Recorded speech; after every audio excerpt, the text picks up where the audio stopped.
A very good morning dear students. How are you beta? I hope you all are doing good at your home. बच्चों in last lecture we have studied another cell organelle. Last lecture में हमने एक cell organelle पढ़ी थी that was plastid. Today we will talk about another cell organelle that is nucleus. ठीक है, आज हम न्यूक्लियस के बारे में बात करने वाले हैं, न्यूक्लियस की हिस्ट्री के बारे में, न्यूक्लियस जो हमारा सेल ऑर्गेनेली है वो सारे सेल को किस तरह कंट्रोल करता है, ठीक है, और कुछ उसके पर्टिकुलर कॉन्स्टिट्यूएंट न्यूक्लियस किससे मिलकर बना हुआ है, उसके अंदर जो फ्लूइड है उसमें क्या क्या प्रेजेंट होता है, उसके कंपोनेंट्स क्या हैं, उसके स्ट्रक्चर के बारे में आज ये सारी बातें हम यहाँ करेंगे। ठीक है, आई होप आपको पीछे वाले लेक्चर सब क्लियर हो गए होंगे, आप लोगों ने अपने नोट्स भी प्रिपेयर कर लिए होंगे। So today in this lecture we will talk about nucleus. ठीक है, तो सबसे पहले बेटा मैं बात करूँगा न्यूक्लियस की हिस्ट्री की। ठीक है, आपको अच्छी तरह पता है, आपने कई बार पढ़ा हुआ भी है कि जो न्यूक्लियस है as a cell organelle, nucleus के बारे में एज अ सेल ऑर्गेनेली किसने बताया था बेटा? That was given by Robert brown. Robert brown जो हमारे साइंटिस्ट थे उन्होंने न्यूक्लियस के बारे में बताया था कि न्यूक्लियस क्या है, सेल ऑर्गेनेली है। उसकी डिस्कवरी किसने की थी? रॉबर्ट ब्राउन ने इन 1831। ठीक है, 1831 में रॉबर्ट ब्राउन ने न्यूक्लियस को एज अ सेल ऑर्गेनेली बताया था। फाइन, उसके बाद एक और साइंटिस्ट आए Fleming.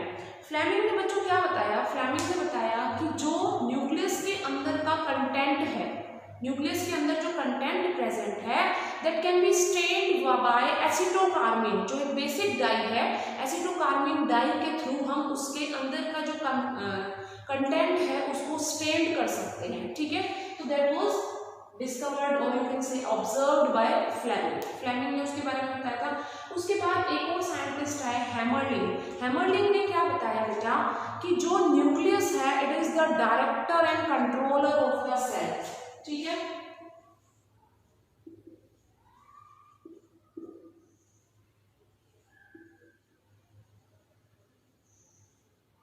Nucleus is known as the director and controller of the cell. Nucleus ही सेल की सारी एक्टिविटीज को कंट्रोल करता है। हमें अच्छे से पता है न्यूक्लियस का रोल क्या है, हेरिडिटी में रोल है, that means it carry the genes which are transferred from parents to offspring. ठीक है, another factor it helps in growth, growth में भी हेल्प करता है। पूरे जो प्रोटीन सिंथेसिस हो रहा है, जो ग्रोथ में हेल्प कर रहा है हमारे प्रोटीन, वो भी सिंथेसाइज्ड कहाँ होता है? न्यूक्लियस में। ठीक है, तो न्यूक्लियस में उसके जो एंजाइम्स हैं प्रोटीन सिंथेसिस के वो कहाँ प्रेजेंट होते हैं? न्यूक्लियस में। ठीक है, plus it helps in cellular metabolism, जो सेल की मेटाबॉलिक एक्टिविटीज हो रही है वो भी कौन कंट्रोल कर रहा है बेटा? न्यूक्लियस कंट्रोल कर रहा है। ठीक है, तो हैमरलिंग ने क्या बताया था कि जो न्यूक्लियस है it is the director and controller of the cell. ठीक है, उसके बाद एक और साइंटिस्ट आए स्ट्रासबर्गर। स्ट्रासबर्गर ने क्या बताया था कि जो नए न्यूक्लियस बनते हैं दे arise from the pre existing nucleus. ठीक है, so new nucleus arise from pre-existing nucleus।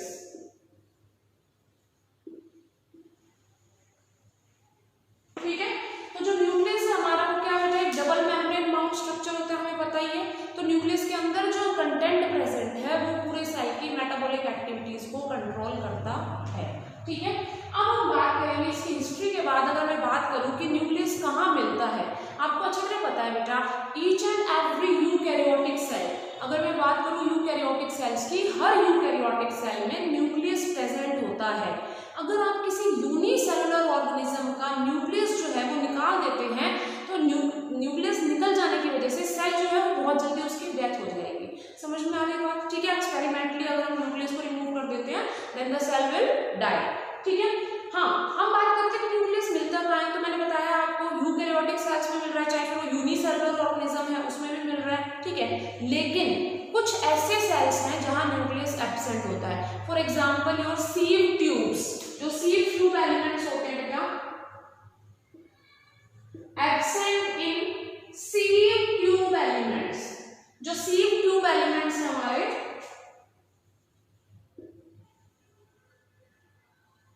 In case of plant cell sieve tube elements में क्या होता है? एब्सेंट होता है। इसके अलावा it is also absent in mature mammalian RBC.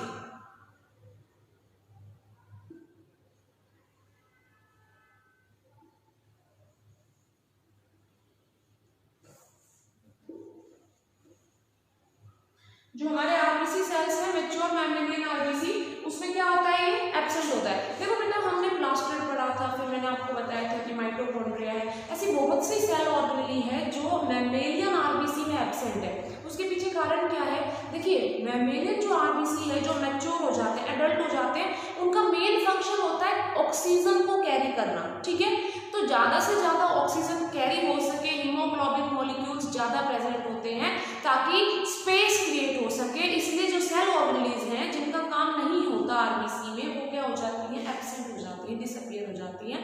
कब में, किसमें, मैच्योर आरबीसी में। समझ में आ गई बात, ठीक है। मेन फंक्शन क्या है आरबीसी का आपको पता है, ऑक्सीजन कैरी करते हैं, ट्रांसफर करते हैं एक प्लेस से दूसरे प्लेस में, ठीक है। तो ऑक्सीजन के ज्यादा से ज्यादा मॉलिक्यूल्स कैरी कर सके, इसलिए उनकी जो सेल ऑर्गेनेल होती है उसमें मोस्टली एब्सेंट होती है, ठीक है। ये हम बात कर रहे थे इसके हिस्ट्री की, कहाँ प्रेजेंट होती है, कहाँ एब्सेंट होती है। अब हम बात करेंगे न्यूक्लियस के स्ट्रक्चर, ठीक है। Now we will talk about nucleus structure.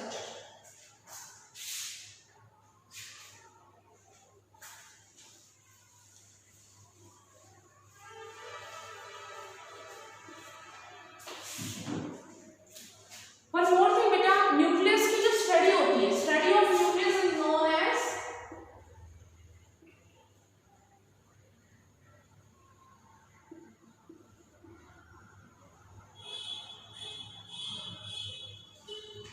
Karyology. Logy का मतलब होता है स्टडी, कैरियो मींस न्यूक्लियस, ठीक है। तो कैरियो वर्ड जो है वो न्यूक्लियस को इंडिकेट करता है, जैसे आपने पढ़ा भी था कैरियोकाइनेसिस।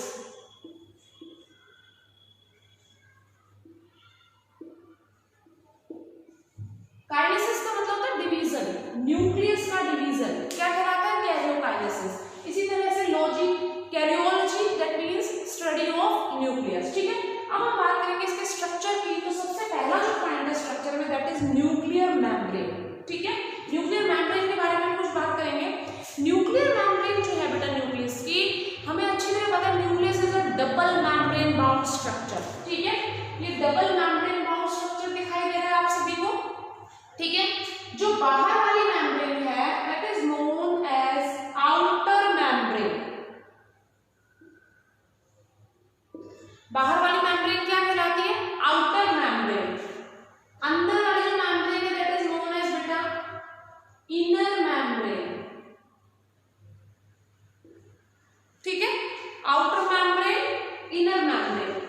जो आउटर मेम्ब्रेन है it is somewhere attached with right, तुम्हारा जो रफ एंडोप्लाज्मिक रेटिकुलम, ठीक है। कुछ केसेस में क्या होता है, कहीं पे इसकी जो बाउंड्री होती है it is attached with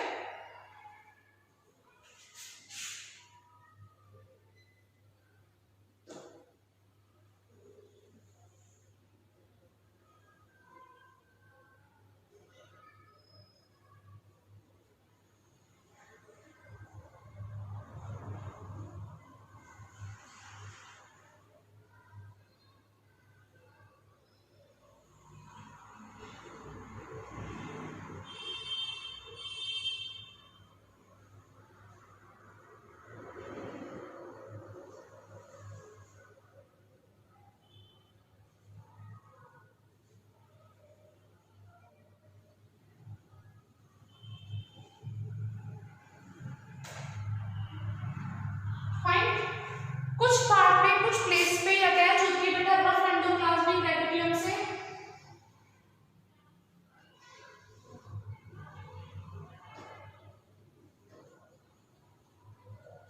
if you remember, मैंने आपको बताया था जब हम रफ एंडोप्लाज्मिक रेटिकुलम पढ़ रहे थे कि जो रफ एंडोप्लाज्मिक रेटिकुलम होता है वो न्यूक्लियर मेम्ब्रेन बनाने का काम करता है, उसके फंक्शन में हमने पढ़ा था, ठीक है।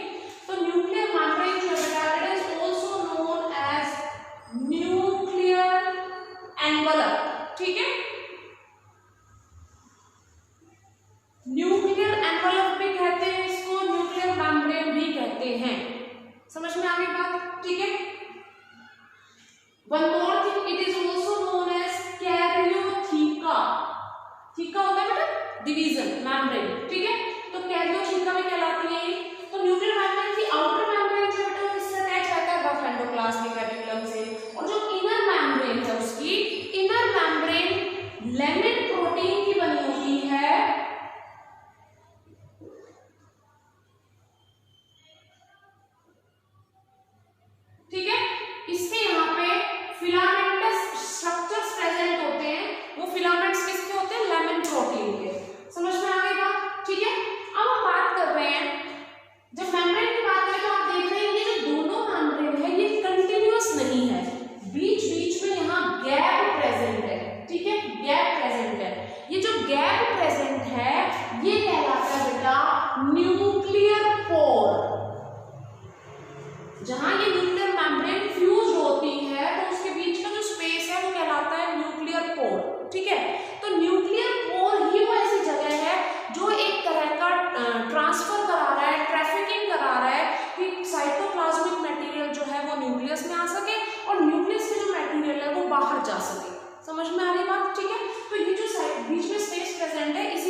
यहाँ जो आपके आरएनए बनते हैं, ठीक है, ये जो न्यूक्लियस है हमारा, उसके अंदर सिंथेसिस होता है बेटा आरएनए का डीएनए से, ठीक है। तो वो आरएनए बाहर जाता है साइटोप्लाज्म में और प्रोटीन बनाता है। तो वो जो आरएनए यहाँ बना है वो इन न्यूक्लियर पोर के थ्रू ही बाहर जाता है। समझ में आ गई बात, ठीक है। क्योंकि आप देख रहे हैं कि जो मेम्ब्रेन है, ये मेम्ब्रेन तो एक तरह का क्या है, बैरियर है साइटोप्लाज्म और न्यूक्लियोप्लाज्म के बीच में। इसके अंदर का जो साइटोप्लाज्म है न्यूक्लियस के अंदर का, वो न्यूक्लियोप्लाज्म कहलाता है, ठीक है। तो न्यूक्लियर मेम्ब्रेन तो क्या हो गई, हमारी बैरियर का काम कर रही है। लेकिन ये जो पोर है, ये पोर क्या करा रहे हैं, ट्रैफिकिंग करा रहे हैं, मूवमेंट करा रहे हैं पार्टिकल्स की, कहाँ से, साइटोप्लाज्म से न्यूक्लियोप्लाज्म और न्यूक्लियोप्लाज्म से साइटोप्लाज्म। तो ये जो पोर्स होते हैं बेटा, यहाँ एक डिस्कॉइडल शेप्ड प्रोटीन प्रेजेंट है। इसकी शेप जो दिख रही है आपको कैसी, ऑक्टागोनल शेप दिखाई दे रही है न्यूक्लियर पोर पे, ठीक है। ये कहलाता है पोर कॉम्प्लेक्स। तो यहाँ कुछ प्रोटीन्स प्रेजेंट हैं जो ट्रैफिकिंग में हेल्प करते हैं। डिस्क शेप होते हैं इसलिए इसको डिस्कॉइडल कह देते हैं। समझ में आ गई बात यहाँ तक, ठीक है। ये हम बात कर रहे थे किसकी, आउटर और इनर मेम्ब्रेन की, किस तरह से ट्रैफिकिंग में हेल्प कर रही है। क्लियर, न्यूक्लियर पोर समझ में आ गया, इनर मेम्ब्रेन आउटर मेम्ब्रेन समझ में आ गई, ठीक है। अब हम बात करेंगे इसके अंदर का जो कंटेंट है, that is nucleoplasm. Cytoplasm of nucleus is known as nucleoplasm, ठीक है। इसको हम क्या कहते हैं बेटा, nucleoplasm. It is also known as कैरियोनिम्फ।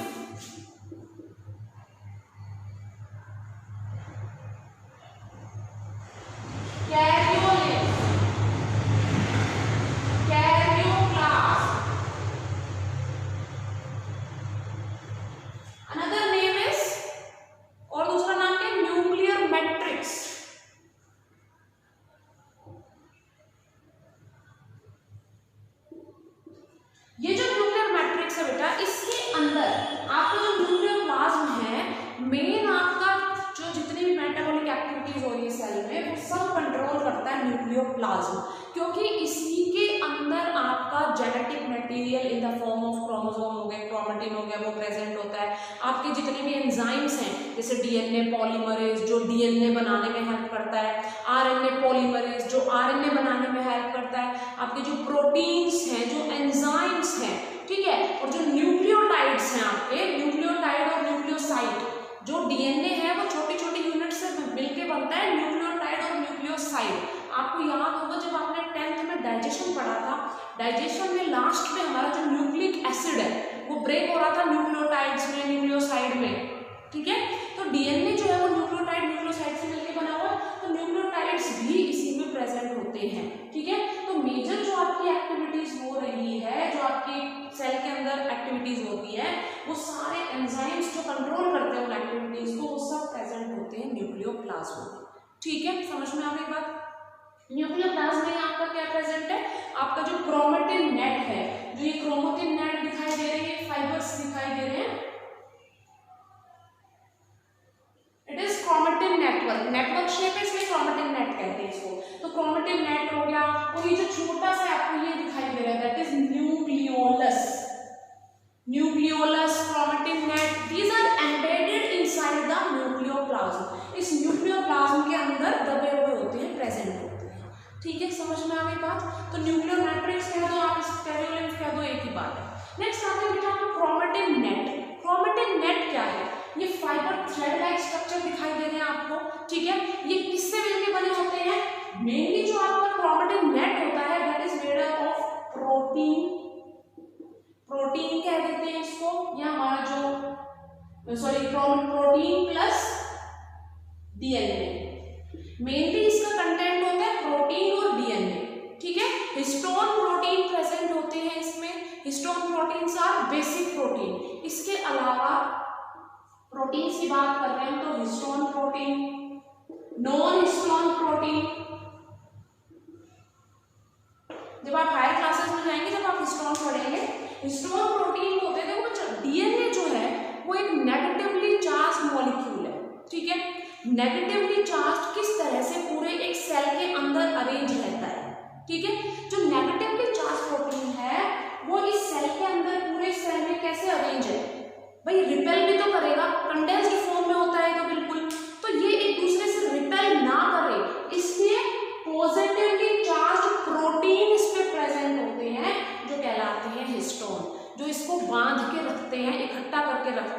Inside the nucleus.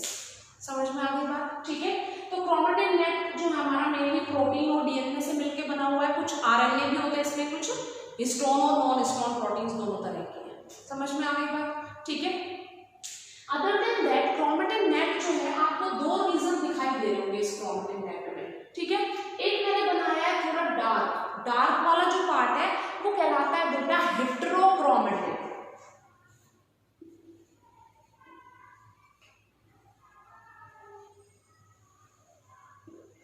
और जो ये थिन स्ट्रक्चर दिखाई दे रहे हैं हमें, that is known as euchromatin. ठीक है, तो यूक्रोमेटिन और हेटेरोक्रोमेटिन के बारे में पढ़ते हैं हम अभी।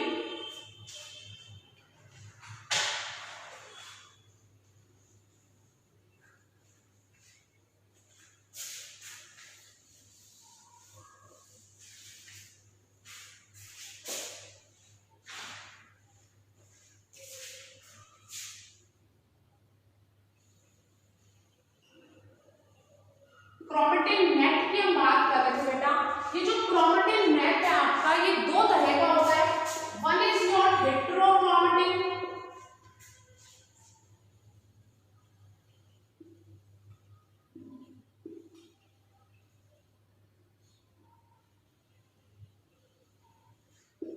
और यूक्रोमेटिन। ठीक है, ये जो क्रोमेटिन है बेटा, यही आगे जाके क्रोमोसोम्स बना देते हैं आपके। ठीक है, तो ये क्रोमेटिन दो पार्ट्स में डिवाइडेड है। ये जो डार्क वाला रीजन है ये कहलाता है हेटेरोक्रोमेटिन, ये जो लाइट रीजन है ये कहलाता है यूक्रोमेटिन।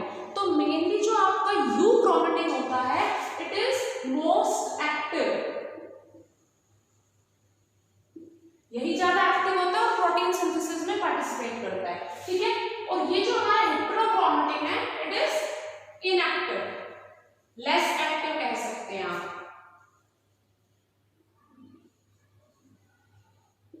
ये ट्रांसक्रिप्शन में नहीं जाता, दैट मींस डीएनए से आरएनए जब बनता है तो मेजर जो पार्ट होता है वो यूक्रोमेटिन का होता है जो आरएनए बनाएगा।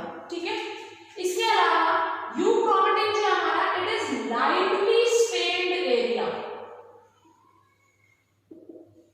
ज्यादा कंडेंस्ड नहीं होता है, जिसके कारण से ये बहुत कम स्टेनिंग लेता है। जब हम इसको स्टेन करते हैं डाई से तो ये बहुत कम ही डाई को रिटेन करता है। ठीक है, जबकि ये जो है डार्कली स्टेन्ड एरिया है हमारा। ठीक है बेटा, तो ये था कुछ क्रोमेटिन के बारे में।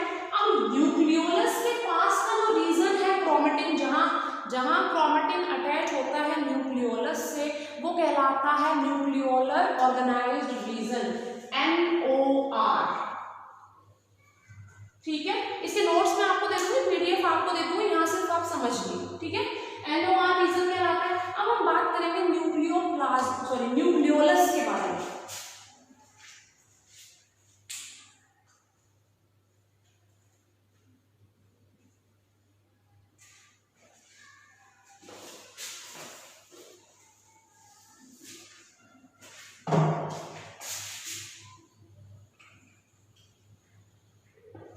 न्यूक्लियोलस जो है हमारी बेटा, न्यूक्लियोलस प्रेजेंट होता है किसके अंदर? न्यूक्लियस के अंदर। जब ये सेल डिवाइड करने लगता है तो न्यूक्लियोलस जो है वो डिसअपियर होने शुरू हो जाता है। ठीक है, जनरली एक न्यूक्लियस में एक ही न्यूक्लियोलस प्रेजेंट होता है। मेन जो है आपका nucleolus, it is known as the ribosome factory.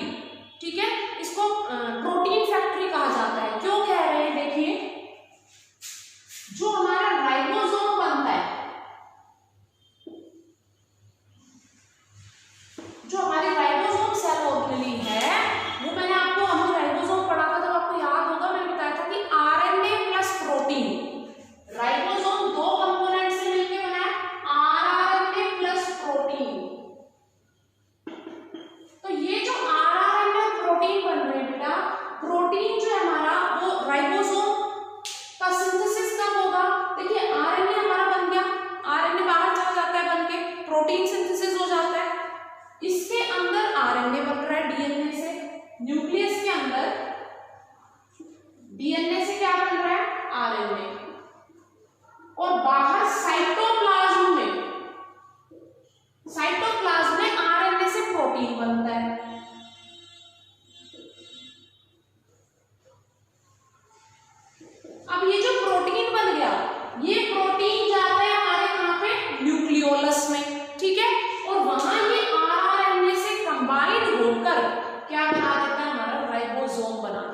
ठीक है।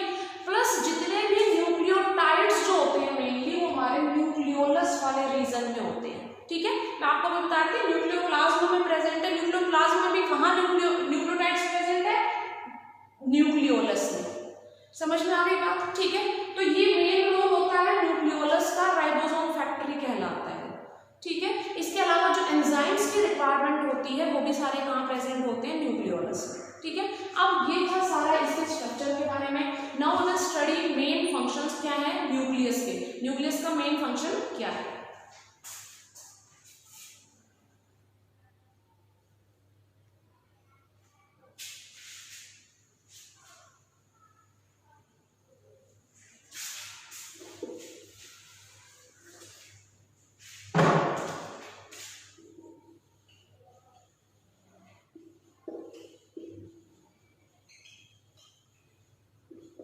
देखो बेटा, आपको मैं चीजें पता है, न्यूक्लियस के अंदर जेनेटिक मटेरियल प्रेजेंट होता है, तो मैं कह सकती हूँ दैट मींस न्यूक्लियस का मेन फंक्शन क्या है, कैरीज जेनेटिक मटेरियल।